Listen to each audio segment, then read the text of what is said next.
Salut! Ce que tu vois derrière moi, c'est notre calèche tirée par nos deux ânes. Je suis accompagné de ma dulcinée Charlotte et de notre chienne Teiga. Nous sommes actuellement en Italie, nous nous rendons à Rome. On est sur un chemin de pèlerinage qu'on appelle la Via Francigena. Si tu me découvres avec cette vidéo, je t'invite à t'abonner en activant la cloche. Tu peux aussi laisser un commentaire, je les lis tous. N'oublie pas aussi le petit pouce si tu aimes bien ce concept de vidéo. Je fais un vlog par jour, je te souhaite un bon visionnage.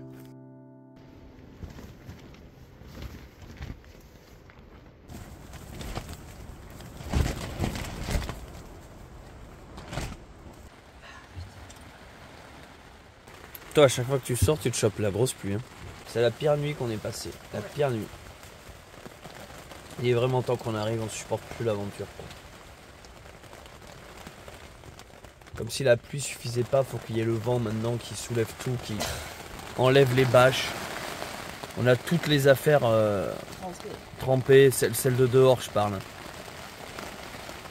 T'as l'impression que l'univers veut pas qu'on... Ah ben non, il faudrait pas que vous vous amusiez quand même. Il faudrait pas que vous soyez heureux. Donc la bâche s'envole, il y a de l'eau partout. On a dormi je crois 1h, 1h30 à tout péter.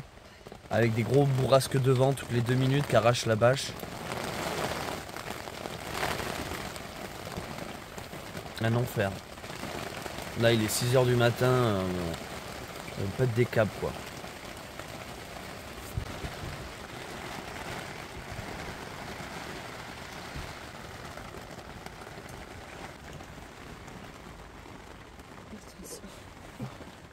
C'est la tête de truc que j'ai écrasé là.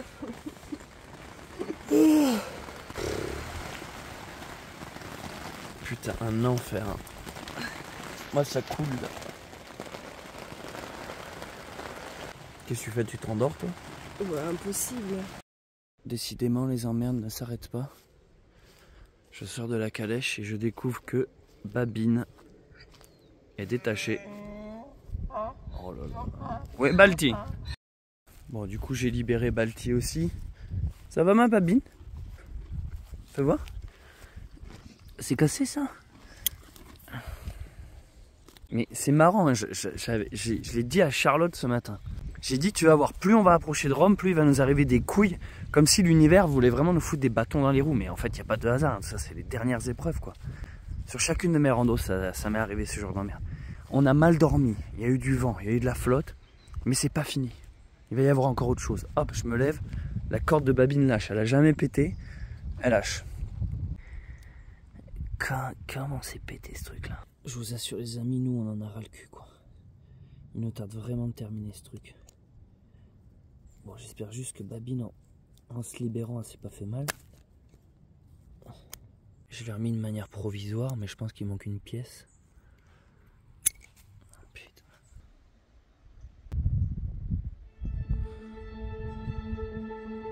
Je vous assure, les randos en automne et hiver, plus jamais. Je pensais que je m'étais sevré avec Compostelle. J'ai voulu confirmer avec le Pionnier. Je crois que je m'achève. Je ne compte plus le temps que j'ai passé à ne pas vivre ma vie. Le temps perdu à ne pas écouter mon cœur. C'est décidé. Il n'y a plus une seconde à perdre. Il est l'heure à présent de prendre un nouveau départ. De devenir enfin le cocher de mon propre destin.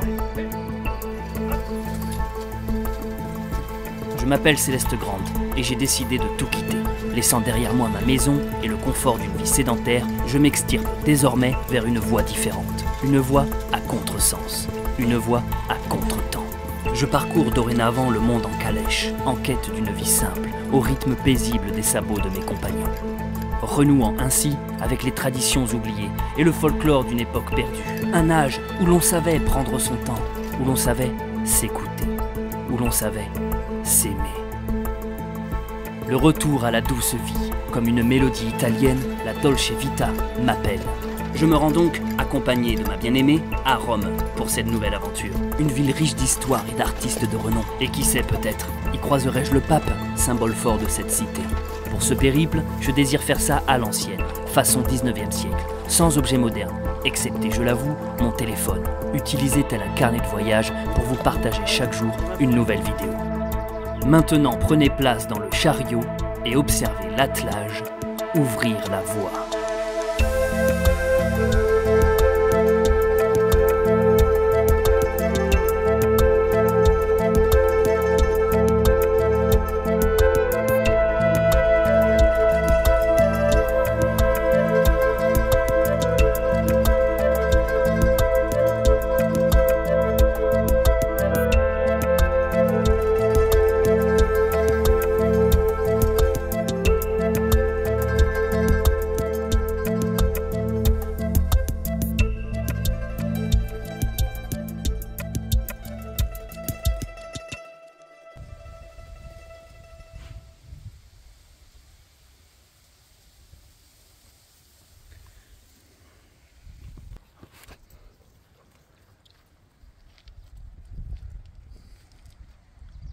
Le soleil est de retour. C'est pas trop tôt. Je vais vous expliquer pourquoi c'est dur et qu'on ne prend plus de plaisir sur cette aventure. Il faut comprendre que vous regardez ces vlogs, j'imagine, dans un confort.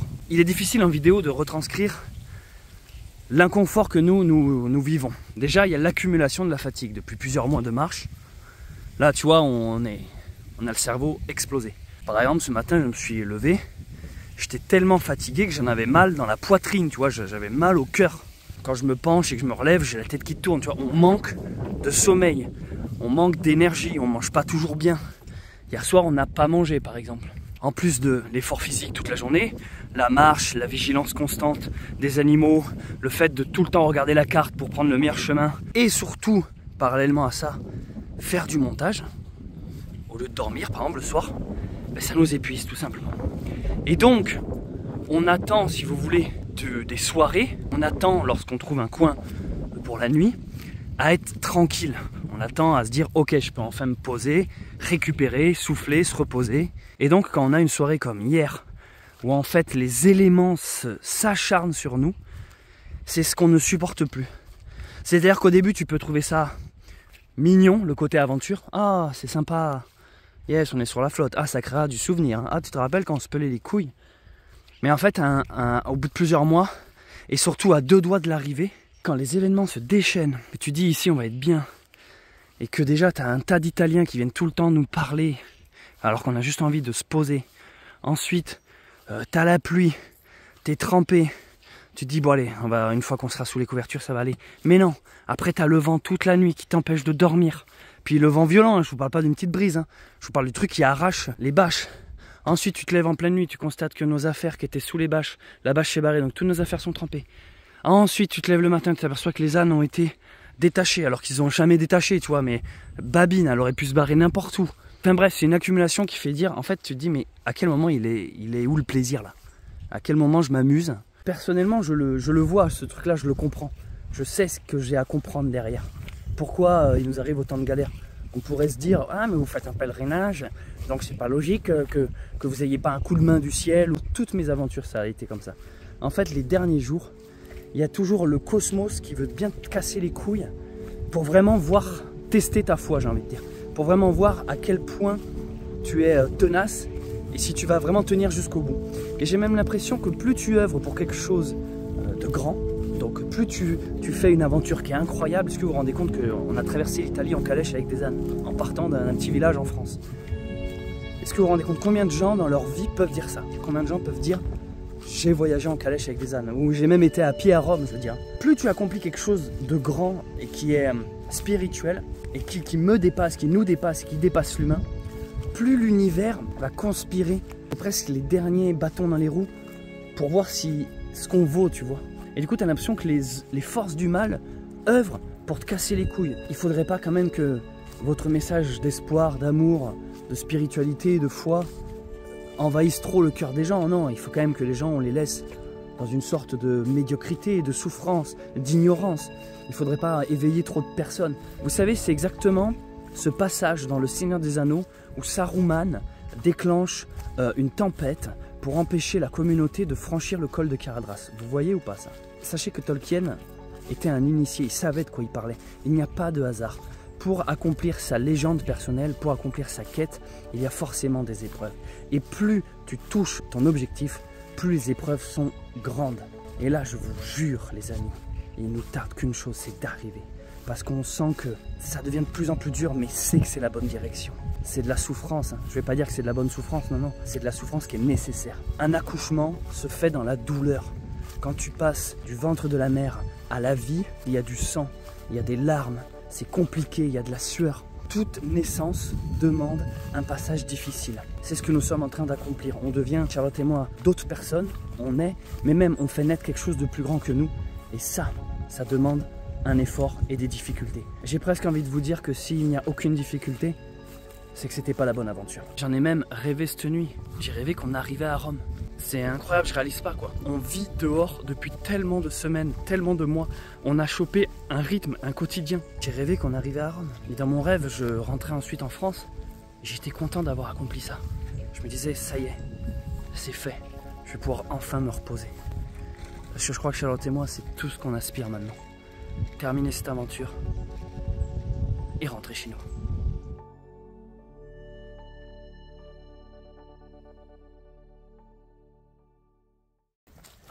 C'est parti pour cette 108e journée.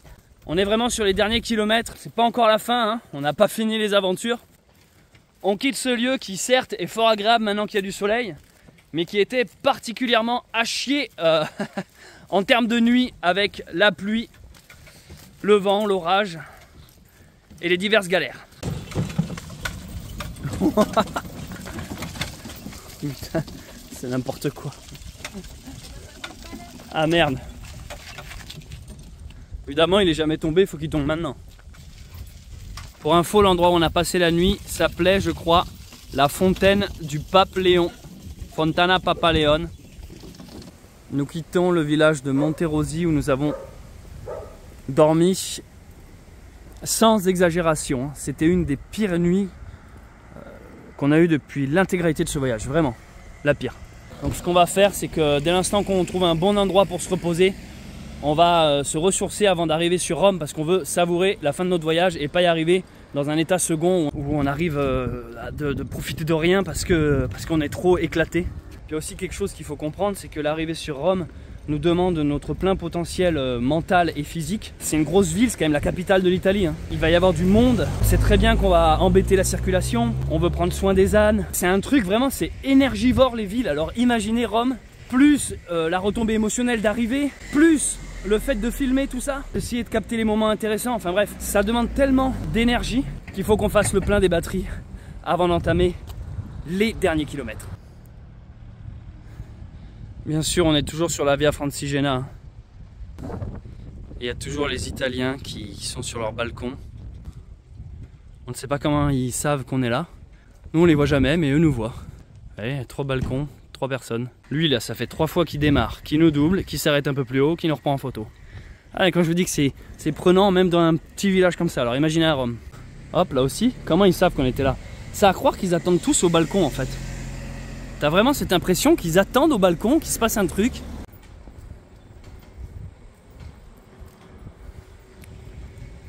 Donc on se dirige aujourd'hui vers le 3e lac que j'avais repéré sur la carte. 3e lac et dernier lac avant l'arrivée sur Rome.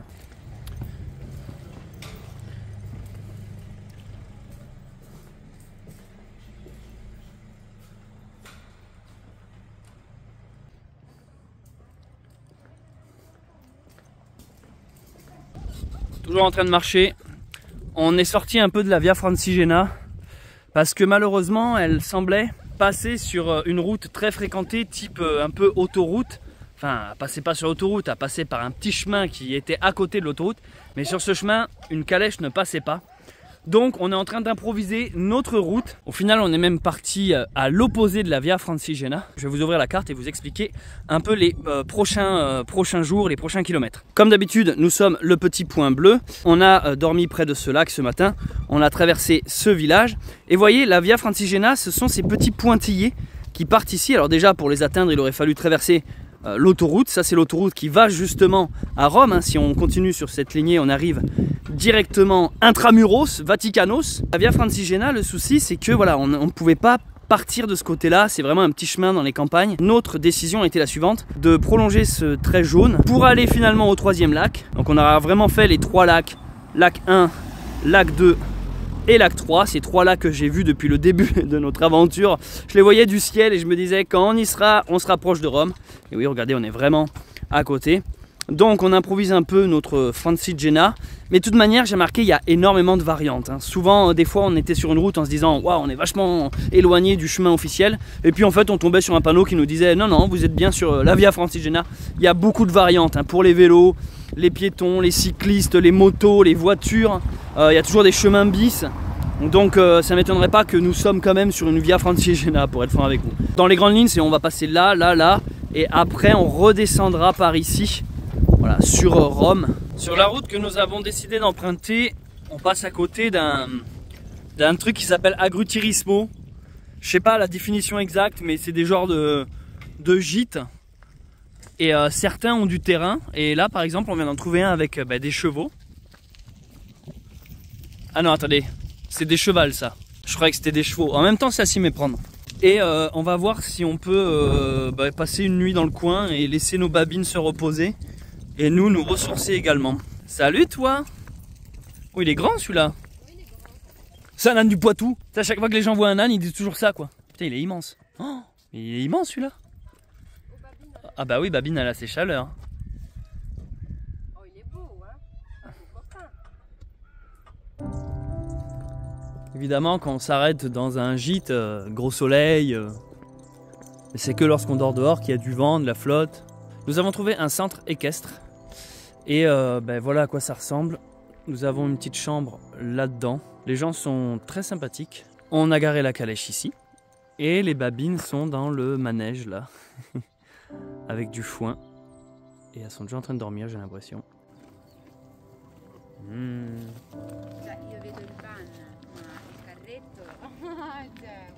Cette journée de marche, bien que très courte, fut assez difficile. Le manque de sommeil a vraiment été compliqué pour nous et on était content pour une fois de se poser relativement tôt. Nous étions tellement exténués que j'en ai oublié de filmer la fin de la journée. Nous avons rencontré une dame, photographe, qui a fait quelques clichés de nous. Et c'est là-dessus que je vais terminer cette journée.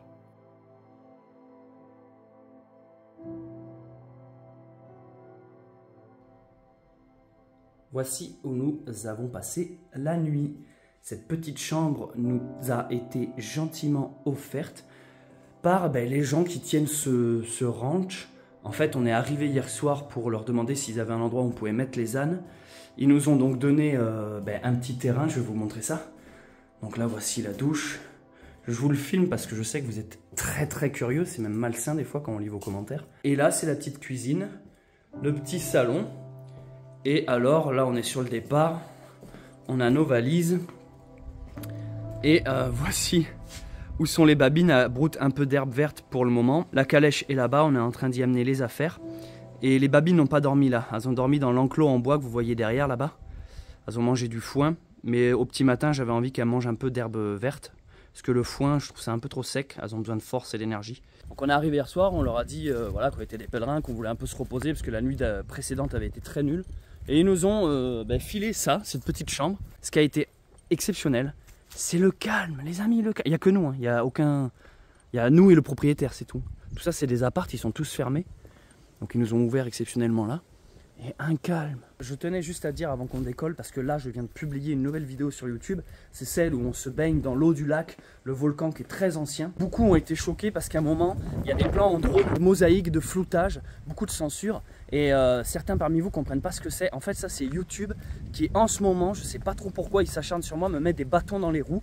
À chaque fois que je publie une vidéo, il me la démonétise, il empêche sa publication. Des fois, il me la rend visible que dans certains pays et pas d'autres. Bref, ils ont changé leur règlement. Et je sais pas pourquoi ils s'acharnent sur moi alors que je pense que mes vidéos sont pas trop chocs, tu vois, ça reste à un moment donné un couple qui se balade avec deux ânes. Ça vient pas des titres, ça vient pas des vignettes, ça vient vraiment du contenu de la vidéo. Et en fait, ils te disent pas ce que c'est, ils te disent juste non, cette vidéo n'est pas grand public, mais ils t'expliquent pas pourquoi. Ils te disent pas c'est tel passage qui gêne.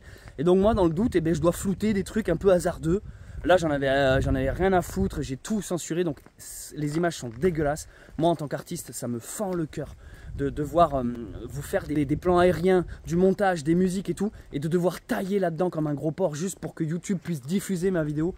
Ça me fend le cœur. Et sachez que même, j'en ai tellement eu rien à foutre à un moment donné que j'ai quand même publié la vidéo. Donc là, en fait, vous avez une vidéo qui n'est pas monétisée parce que YouTube m'empêche sa monétisation et je ne sais pas pourquoi. Je ne sais pas pourquoi ils veulent pas me dire. Si des fois, dans mes vidéos, il y a des sauts d'images ou des mots qui sautent ou qu'il y a des grosses mosaïques, c'est pas ma faute, c'est YouTube qui est en ce moment m'a dans le collimateur. Avant de partir de cet endroit, j'aimerais préciser quelque chose avec vous. Oui, non, parce que l'autre jour, j'ai lu un commentaire qui était de l'espace pour moi, stratosphérique. Au début d'un vlog, je disais, nous sommes le 26 octobre. Et après, dans le vlog, il y avait bien 4 jours de résumé. Et la personne a juste retenu 26 octobre. Elle disait, ah, mais en fait, t'as vachement de retard dans tes vlogs. Mais en fait, ce qu'elle oublie d'analyser, c'est que dans le vlog où je dis, nous sommes le 26, en fait, après, il y a jour 2, jour 3, jour 4, jour 5. Bon, bref, en gros, je me suis rendu compte que quand je donne une date, il vaut mieux que je donne la date à la fin de l'épisode. Donc, par exemple, si c'est un vlog où dedans, il y a 3 jours de résumé, il vaut mieux que je vous donne la date au 3e jour. Parce que sinon, il y en a qui comprennent pas si je la donne au début. début, ils sont incapables d'additionner 2 jours en plus.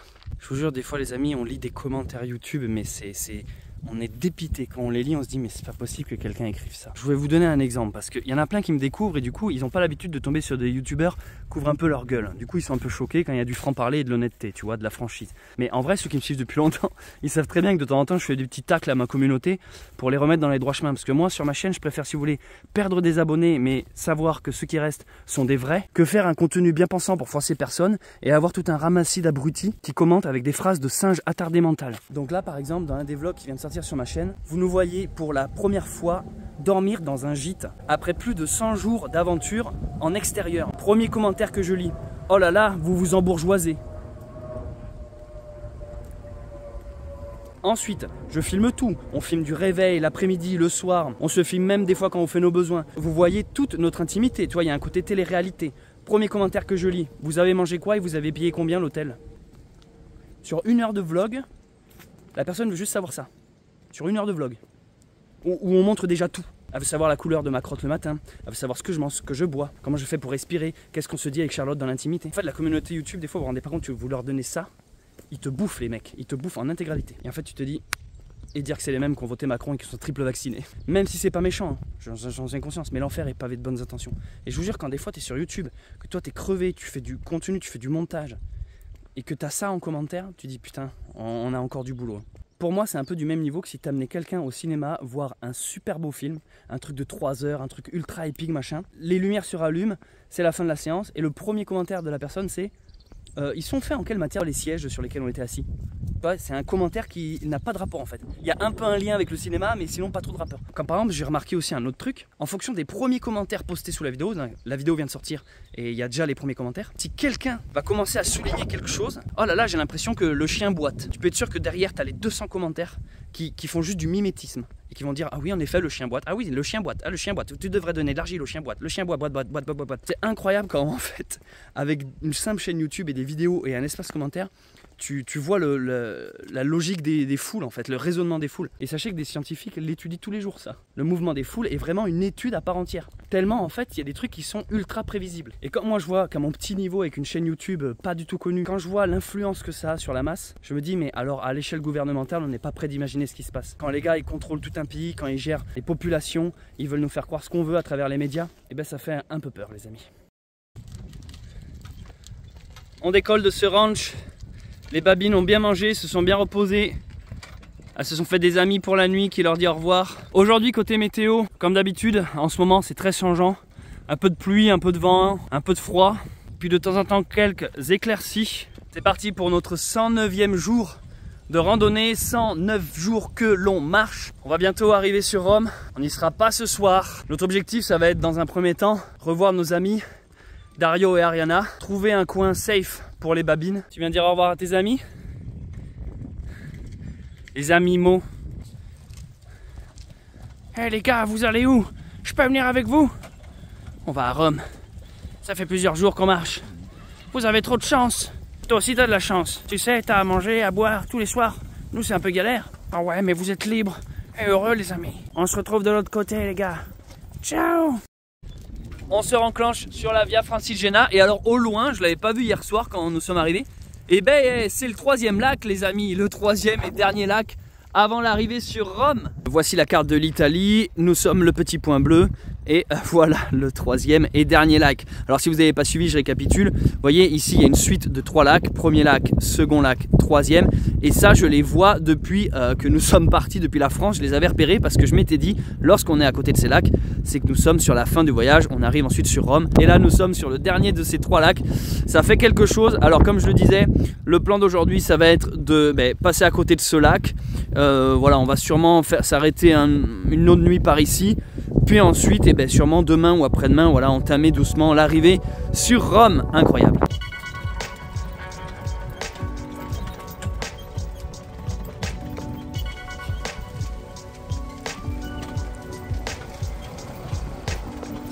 On entame une légère descente sur le lac. Je pense que la route va nous le faire vraiment contourner. Il est impressionnant. Il est un tout petit peu plus petit que le premier des grands lacs, mais il a quand même son pesant de cacahuètes. Super.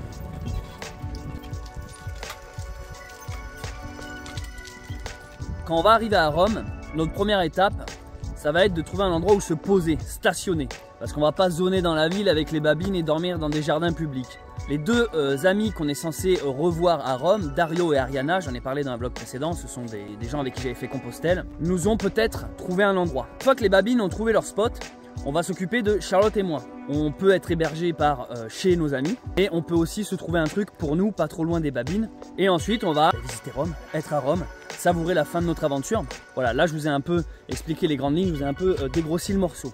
À Rome, combien de temps on va y rester? On va y rester quelques jours avant qu'on vienne nous récupérer et ensuite on rentre en France.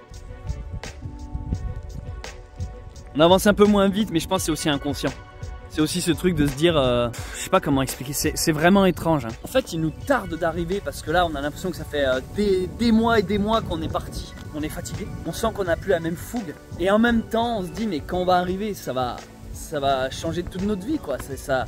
Quand tu vis comme ça dehors avec les éléments au quotidien, avec les galères, les difficultés, les moments de grâce, de joie, de repos, et que tout s'arrête, ça fait vraiment quelque chose. Même les ânes, quoi. Les ânes qui ont pris ce rythme de... Il y a tellement de trucs où un rythme s'est imposé que de stopper tout ça, ça va faire quelque chose. Et c'est un sentiment bizarre. Il nous tarde et en même temps on appréhende. On se dit mais quand ça va être fini, comment on va vivre le retour? Et moi je sais d'avance comment je vais le vivre parce que ça m'a fait ça à chaque fois sur toutes mes aventures. Il y a vraiment une période compliquée, quoi, le retour dans un quotidien, dans une routine un peu plus commune, monotone, fade, parce que là on vit la liberté, on vit le mouvement, on vit la vie en fait. Mais en même temps il nous tarde aussi, c'est vraiment compliqué, il nous tarde et en même temps on appréhende, quoi. Et sachez que pour info je lis souvent des commentaires qui disent ouais, grâce à vous j'ai l'impression de voyager, ou je vis l'aventure avec vous, ou j'ai l'impression d'être à vos côtés. Alors c'est bien, tant mieux, mais non, c'est incomparable avec la réalité. Je pense que ces vlogs vous retransmettent, allez, je sais pas, on va dire 15% de la véritable aventure. Il y a tellement de choses que je ne filme pas, que je ne montre pas, que je raconte pas. Si vous voulez, il faut vraiment la vivre en fait. Vous ne pourrez jamais estimer avoir fait un pèlerinage en simplement regardant des vidéos sur YouTube. Pas pareil, il y a plein de subtilités, de nuances, d'odeurs, de sentiments, d'émotions qui ne pourront jamais être captés en réalité. Donc si vous avez la forme physique de pouvoir bouger vous-même et vivre de l'aventure, honnêtement, le seul truc que j'aspire avec ces vidéos, c'est vous avoir donné envie. Voilà, lancez-vous, allez-y. Et si éventuellement vous ne pouvez pas faire de périple, pas faire d'aventure, et qu'à ce moment-là, ces vidéos-là vous ont permis un peu de vous évader, alors ça c'est bien, tant mieux. Mais je vous assure que la vivre et la regarder, ce n'est pas du tout le même sentiment. C'est bien. Oh non, ça va en fait. On est à côté du lac. Ça me fait vraiment penser au premier lac. C'est la même configuration, une petite route qui le longe, avec pas mal de campings qui sont fermés à cette période de l'année. Mais c'est assez agréable, c'est assez joli. Bien qu'il fait frais, je vais pas vous mentir. C'est beau hein, quand même. Je crois que ce que j'aime, la différence entre un lac et la mer, c'est que les lacs, souvent, tu as les bordures vertes, vu que c'est de l'eau douce. Qu'à la mer, c'est souvent du sable ou des trucs plus arides. Et je crois que c'est ce truc-là qui me plaît, c'est cette étendue d'eau à côté d'une portion verte. Il y en a, ils font de la planche à voile là-bas. C'est trop bien. Ça t'en as déjà fait, Charlotte? Non. De la planche à voile? Non. Ah ben, j'allais dire je pourrais t'apprendre, mais d'abord je vais apprendre et après je t'apprendrai. Pendant que les hommes s'amusent avec leur invention pour jouer dans le vent. Ici, il y a l'invention de Dieu qui est bien plus belle. Petite pause au bord du lac. Les couleurs sont très automnales, mais très belles aussi. On dégourdit un peu les pattes de la touille. Et alors Babine, dès l'instant que Charlotte s'éloigne, elle regarde toujours ce que fait maman. Elle se demande vraiment où t'es en fait. Qu'est-ce qu'elle t'apporte maman? Oh, ah oui.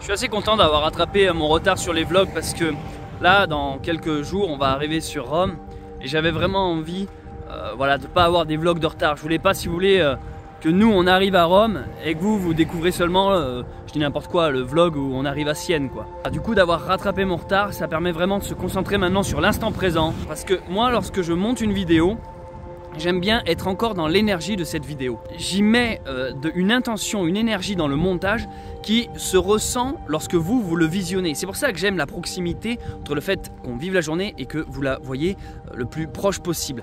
Parce que c'est vrai que si vous voyez une vidéo alors que nous on est déjà dans une autre énergie, je n'y mets pas les mêmes intentions, il n'y a plus déjà ce lien en fait. J'ai besoin de cet élan, de la spontanéité, du moment présent, de l'énergie du maintenant. Si je vous diffusais ces vlogs avec plusieurs semaines de décalage, ça serait pas pareil, ça serait pas la même aventure. Parce que finalement, vous vivez nos galères et on peut les partager avec vous, tout comme nos moments de joie, de réussite et de bonheur. On arrive, me semble-t-il, au bout du lac. C'est vraiment joli avec les couleurs. Oh, regarde tous les oiseaux sur les piquets là. Oh. On dirait qu'ils sont faux. Tiens, regarde Charlotte, juste. Apparemment, on est passé dans un nouvel article. On dirait un avis de recherche. On dirait retrouver ce meurtrier. Zona nomade nord. Il y a eu un article. Tu vois, regarde, c'est qui a pris ces photos là? Tu t'en souviens ou pas? Non, mais pas du tout, du tout. En fait, on découvre les gens qu'il y a pas mal de journaux qui parlent de nous. On est vraiment énormément relayés dans la presse italienne, beaucoup plus qu'en France. Et ça expliquerait pourquoi à chaque fois qu'on arrive quelque part, des gens nous reconnaissent. Et incroyable. Incroyable. Un couple de touristes amish avec 2 ânes et un chien, partis depuis 3 mois de France, direction Rome. On arrive dans un petit village qui s'appelle Ancabara Abbazia, quelque chose comme ça. Le village au bord du lac. On va le traverser, il a l'air assez grand. Notre objectif c'est d'aller au sud, en sortir pour s'enfoncer dans le sauvage. On a repéré peut-être un truc agriturismo, donc un gîte, où on pourrait mettre les babines et nous-mêmes. Et ça fait un petit bout de temps qu'on n'avait pas croisé un magasin, donc on va faire 2-3 emplettes.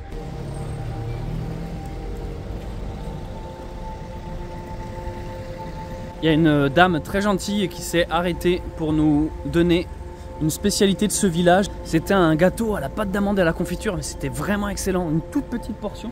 Elle a vraiment été gentille la dame de nous avoir donné ça. Merci à elle si elle regarde cette vidéo, à parler un peu français. Bon, en tout cas ce village est très vivant, très sympathique, les gens sont vraiment accueillants et souriants. Ça fait plaisir. Il est surtout très animé en fait, je m'attendais pas, parce que je pensais que c'était un petit village au bord de l'eau, en fait il est plein de vie. Regardez les couleurs là-bas, on dirait qu'il y a le feu.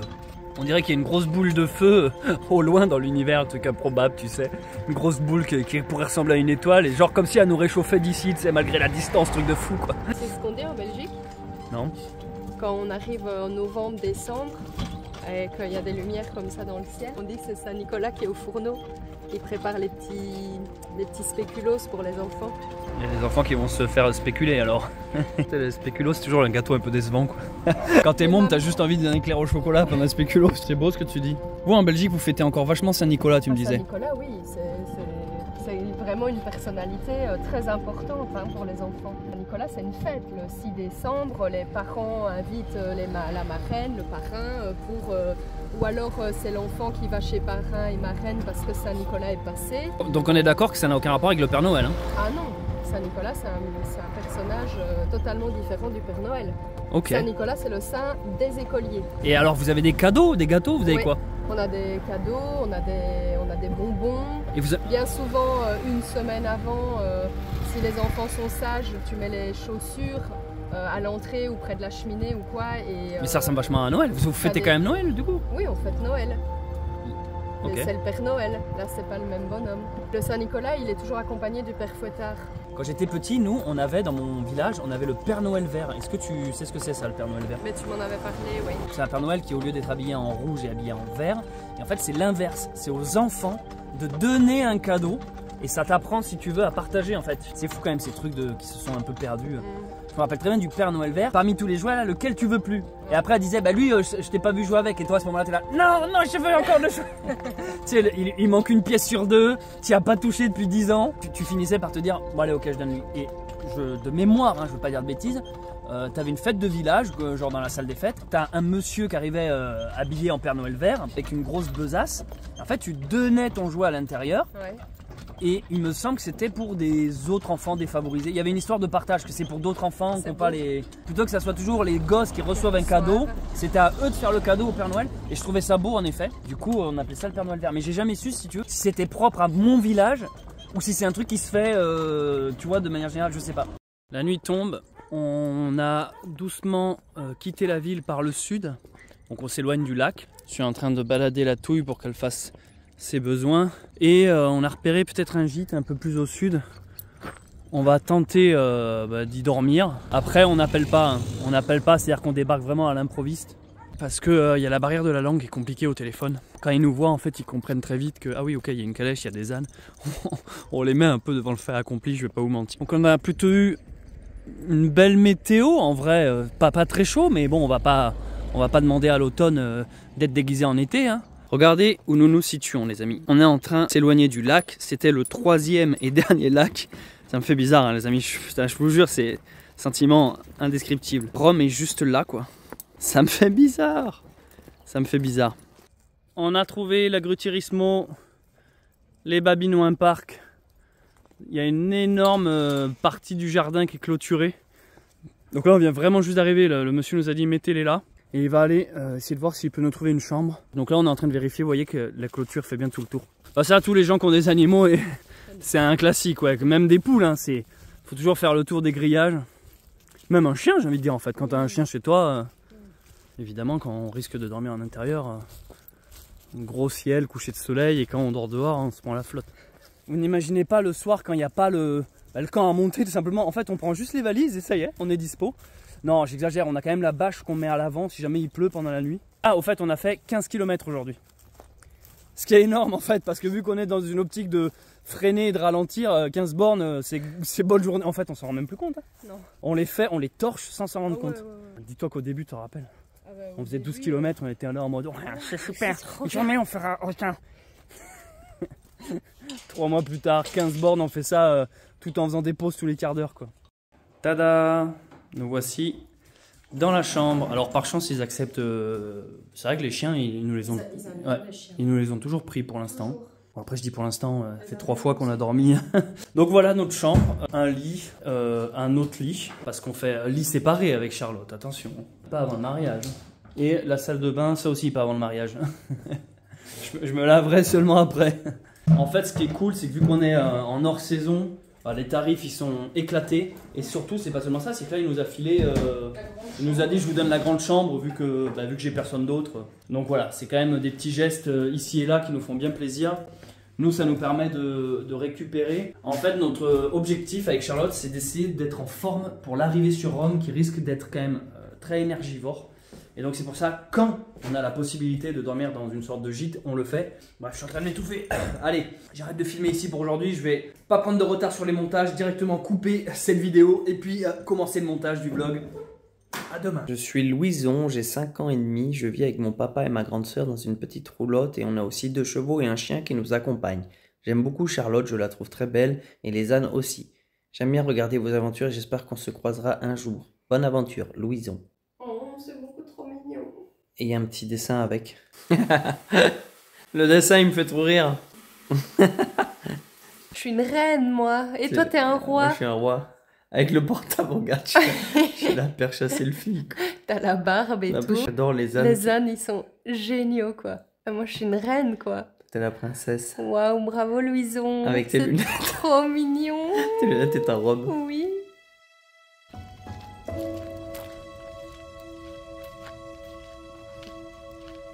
Vous êtes bien là? Il est cool votre parapluie. Oh la duchesse, ça fait longtemps qu'elle n'avait pas fait ça. Babine. Ça va ma Balti? La calèche est là. Donc comme tous les matins, on vient voir d'abord les babines si elles vont bien. On va petit déjeuner avant d'entamer cette nouvelle journée. Regardez, il y a une immense pièce. Il n'y a que nous. Ils nous ont mis la petite table là. Ils nous ont sorti l'énorme petit déj. Alors qu'on est que 2. Waouh. Oh. N'importe quoi, on a un self-service pour nous tout seuls. Mais c'est quoi ça? On a eu un cappuccino. On est limite gênés les amis parce qu'il y a beaucoup trop à manger pour simplement nous 2. Et on se dit, mais mince, si on mange pas tout, ça va être jeté après. Donc on culpabilise. On est sur le départ. On vient de sortir du gîte où nous avons passé la nuit. Donc on doit aller au bout de cette allée au chariot et récupérer les babines. Sauf que c'est grosse pluie. Donc on attend un tout petit peu que ça se calme. Parce que toujours le plus difficile, c'est le temps de s'équiper, en fait, d'être dessous. Une fois qu'après le chariot roule, on est protégé par la bâche. Donc là on attend juste un peu que la pluie se calme. Surtout qu'on n'a plus de parapluie. Si vous avez suivi les épisodes précédents, le parapluie est mort. On a tamponné, pour une fois on y a pensé, la créanciale. Donc la créanciale, pour ceux qui l'ignorent, c'est un petit bout de papier. À chaque fois que tu dors dans un endroit, tu demandes un petit tampon et ça prouve que tu as fait le chemin, le pèlerinage en fait. C'est pas un truc obligatoire, mais c'est un truc qui se fait énormément sur les pèlerinages. Alors là, je pense principalement à Compostelle et la Via Francigena. Alors je voulais vous dire qu'il n'y a plus de retard sur les vlogs. Là, le vlog que vous visionnez, c'est les dernières images que j'ai filmées et les dernières images que j'ai montées. Là, au moment où je dis cette phrase, nous sommes le mardi 7 novembre 2023, donc ça vous permet de vous situer dans le temps. Ces derniers temps, on fait beaucoup moins de kilomètres. Quoique hier, on en a fait déjà pas mal, mais on a un peu ralenti le pas. Ce que je voulais vous dire en parlant de Rome, comme dans toutes mes grosses aventures, alors là je pense principalement à la randonnée de Stevenson, à celle du Messager, les sentiers Qatar, bref, le dernier épisode me demande toujours un peu plus de temps pour le montage, parce que c'est un épisode qui conclut une aventure, il est souvent plus narratif, il y a tellement de choses à montrer, surtout à Rome, vous imaginez bien. Donc, là je le sais d'avance maintenant, d'expérience, il va me demander plus de temps sur le montage. Aussi, souvent, une fois qu'on arrive, on a comme la retombée et il y a ce truc où toi, tu as envie de prendre une grosse pause. Donc ne soyez pas étonnés s'il y a beaucoup de temps d'attente entre l'avant-dernier et le dernier épisode, notre arrivée sur Rome. À chaque fois, je vois des gens qui m'écrivent genre il est où l'épisode, ça va, vous allez bien? Alors qu'en fait, c'est juste oui, laissez-moi le temps de le monter. Surtout que vous vous doutez bien qu'à Rome, c'est pas juste on va franchir le panneau, c'est bon, on a fini, allez ciao. Enfin, il y a toute la visite de Rome, il va y avoir plein de trucs à filmer.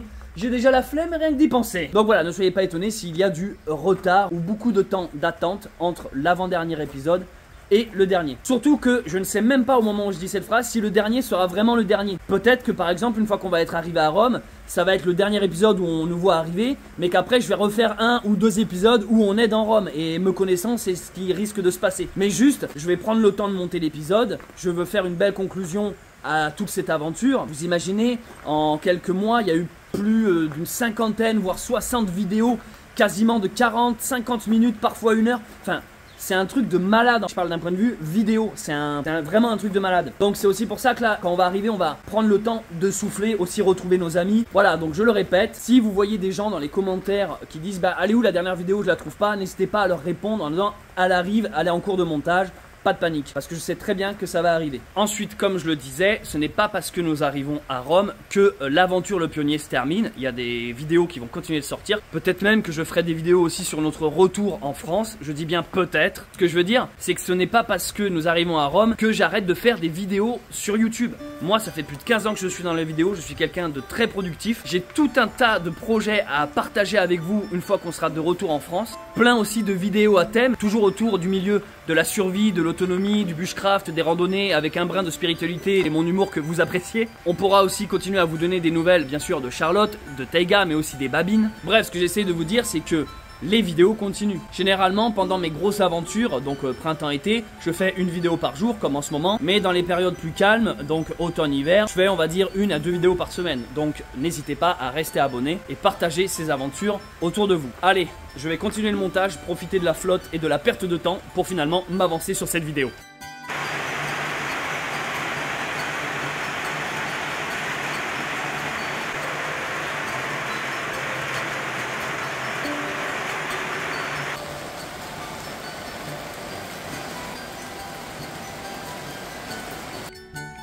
Toujours sous la flotte, ils viennent de nous offrir un café parce qu'ils nous ont vus galériens finalement. On vient de équiper les babelines, on leur donne toujours une petite récompense. Tiens. Là c'est du pain. Là c'est le petit terrain où les babines ont passé la nuit. Bon les babines partent sans moi, elles sont pressées d'arriver à Rome je crois. C'était un excellent endroit, on a été ma foi très bien accueillis.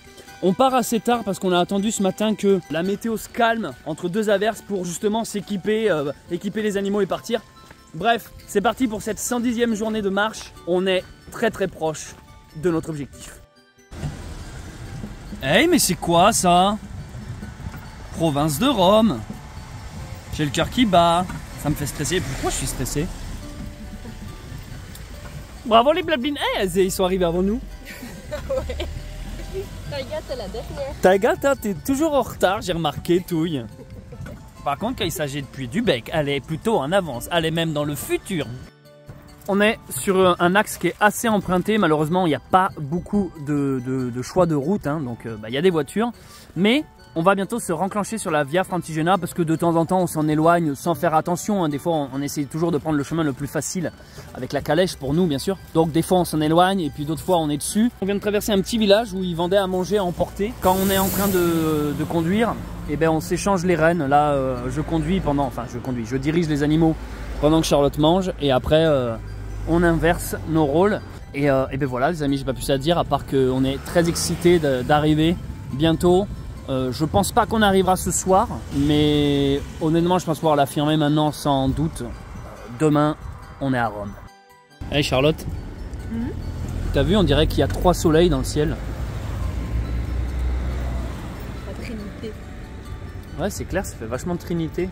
On arrive à Las Torta. Donc là, à partir de maintenant, on est de nouveau sur la Via Francigena.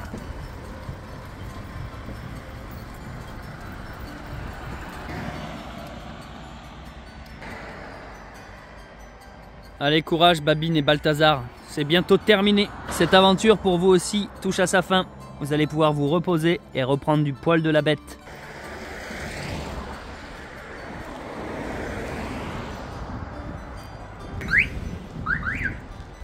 Il n'y a pas de klaxon lui. Hein.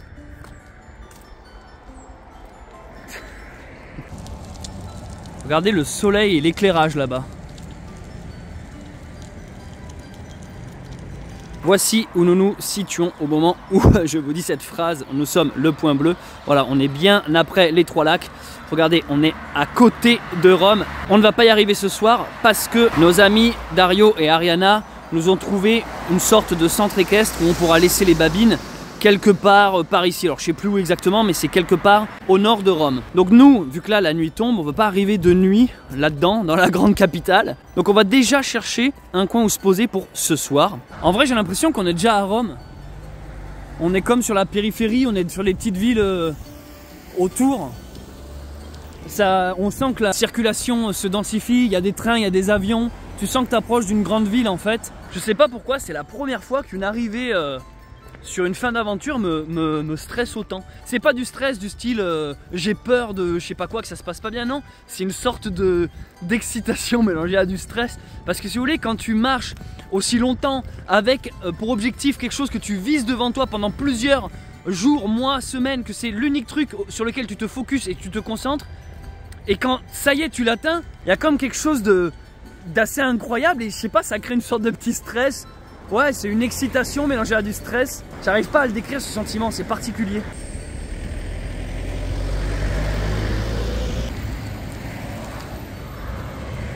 On fait les comptes depuis tout à l'heure avec Charlotte. On a une sorte d'excitation d'arriver, de toucher du doigt. Youhou! Trop bien, on n'est pas encore arrivé. Ce mec il est content alors que c'est encore loin quoi. On s'arrête ici. Je suis très déçu Céleste. Tu avais dit que tu irais à Rome, je me désappelle. Tu t'es arrêté à 5 km. Pourquoi nous avons fait miroiter ça? Je suis très déçu. Tu mentais depuis le début. Véridique, je l'ai eu ce commentaire. Je l'ai eu ce commentaire quoi. En fait, on a repéré depuis le ciel, depuis le cosmos, un endroit réservé aux scouts. Donc pour les jeunes qui font du scoutisme, on ne sait pas si on a le droit d'y aller, mais on y va quand même parce qu'il y a du terrain, il y a des points d'eau. On quitte la Storta, c'est un bon compromis, c'est un peu sauvage. Et ce soir, on va essayer de se faire un feu. Ça serait bien de se faire un feu pour se réchauffer et pour célébrer notre presque arrivée. On peut vous le dire maintenant les amis, depuis le début de ce voyage, il y a quelqu'un qui nous suit. Une personne qu'on n'a jamais filmée, qui est pourtant présente dans le chariot. On a toujours fait en sorte de ne pas vous la montrer pour vous cacher son existence. Elle nous a aidés de nombreuses fois, surtout lorsqu'il y avait des insectes qui nous embêtaient. Personne n'a vu qu'il y avait un passager à bord de la calèche depuis le voyage en Italie. Cette passagère est montée avec nous à notre retour lorsqu'on a fait la pause entre la France et l'Italie. En fait, depuis qu'on a rajouté ce lierre simplement. Et elle est toujours là. Elle est venue avec nous à Rome. Tous les soirs, on la voit, on lui dit bonne nuit. Elle nous chope de temps en temps un moustique ou deux. Et voilà, elle sera venue avec nous en Italie et jusqu'à Rome. Bon, je crois qu'on a trouvé l'endroit pour cette nuit. Il semble qu'on soit dans un terrain réservé aux scouts. Et pendant ce temps, Charlotte me rejoint en faisant l'éternel drift du soir. Tous les soirs, on a droit à un drift. Je suis trop content de dormir dans un champ scout. Et du coup, vu qu'il y a un rond de feu, ben, on va peut-être essayer de se faire un feu. Allez, installation du camp. Donc, on est en train de monter le camp, comme d'habitude. Ça faisait quelques jours qu'on ne l'avait pas fait, vu qu'on dormait dans du solide et à l'abri. Donc voilà, hein, toujours pareil.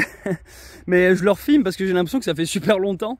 Et limite, c'est trop étrange de se dire, putain, mais jusqu'au bout, on aura dormi là-dedans, dans cette petite calèche. Donc les ânes sont attachés là, il y a une sorte de petite clôture en bois auquel on les a attachés. Ils ont un énorme espace, beaucoup d'herbe. Il y a un point d'eau un peu plus haut où on peut aller remplir leur seau. Là-bas, je pense que la lueur que vous voyez, ça doit être Rome. Hein. Voilà les amis, on va essayer de se faire un petit feu pour ce soir. Je sais pas si c'est possible, en fait ça dépend du bois que je vais trouver. Et ben j'aurais pas cru réussir à allumer un feu avec du bois complètement mouillé. Heureusement qu'on avait du papier et du carton qui nous a facilité le démarrage. Et puis après, les petites brindilles d'abord. Le temps qu'elles crament, ça fait sécher les plus grosses brindilles jusqu'à pouvoir mettre une bûche. Et ben là, ça a l'air d'être bien parti. Je voulais pas crier victoire trop vite parce que je connais trop les feux en automne. C'est pas si simple. Mais regardez les amis, on a notre petit feu pour la nuit. Il y a des pierres, c'est un espace aménagé pour, voilà, parce que je pense que c'est l'endroit où les scouts font des réunions. Vous voyez, il y a les petites bûches sur le côté sur lesquelles ils s'assoient. Nous, on a amené le fauteuil de la caravane. La caravane qui est là-bas, je ne sais pas si vous la voyez dans la pénombre. On ne s'est pas fait énormément de feu pendant cette aventure. Et je trouve ça fort symbolique, fort marquant, que pour cette, je pense, hein, j'imagine que c'est la dernière nuit dans le sauvage, et pouvoir faire un feu et surtout pouvoir trouver un espace où on peut faire un feu. Et voilà, c'est super. Il y a du bois, il y a de l'eau, il y a le feu.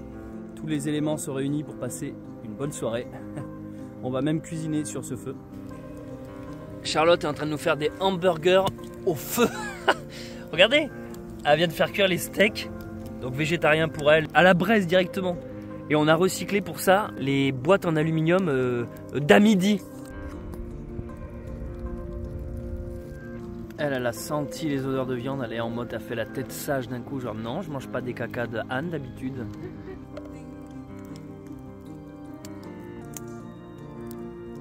Burger au feu de bois les amis, qui dit mieux? Incroyable. Alors ça, tu m'as fait une belle surprise Charlotte, au feu de camp. Ok, c'est officiel, j'ai la meilleure femme du monde. On a fait 17 km aujourd'hui, je trouve ça énorme. C'est pas encore la fin de cette aventure, hein. Mais je vous assure, le sentiment qui nous envahit, il est indescriptible. On est à côté de Rome et on est dans un champ en train de se faire un feu. C'est quand même là le symbole de la vie sauvage, de la liberté. 17 bornes, on peut être fier de nous et surtout on peut être fier des ânes. Vraiment, chaque jour, je remercie le ciel de nous avoir donné ces deux petits ânes qui nous accompagnent et qui ont tiré la charrette. Bref, je suis heureux.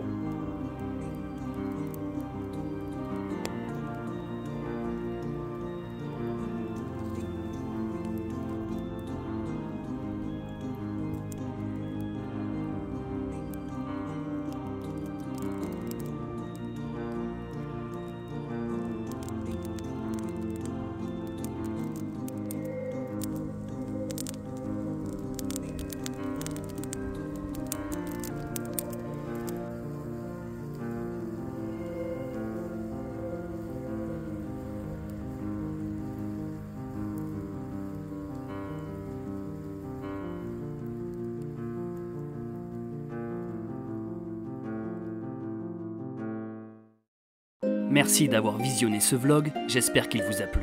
Si vous me découvrez avec cette vidéo, n'hésitez pas à vous abonner et à activer la cloche. Si vous me connaissez déjà, laissez un commentaire, je les lis tous, et mettez un pouce en l'air, ça encourage grandement. Merci aux personnes qui font des dons sur Tipeee, et également à ceux qui ont rejoint les membres et soutiennent la chaîne. C'était Céleste Grant, et je vous dis à très vite pour un nouvel épisode du Pionnier.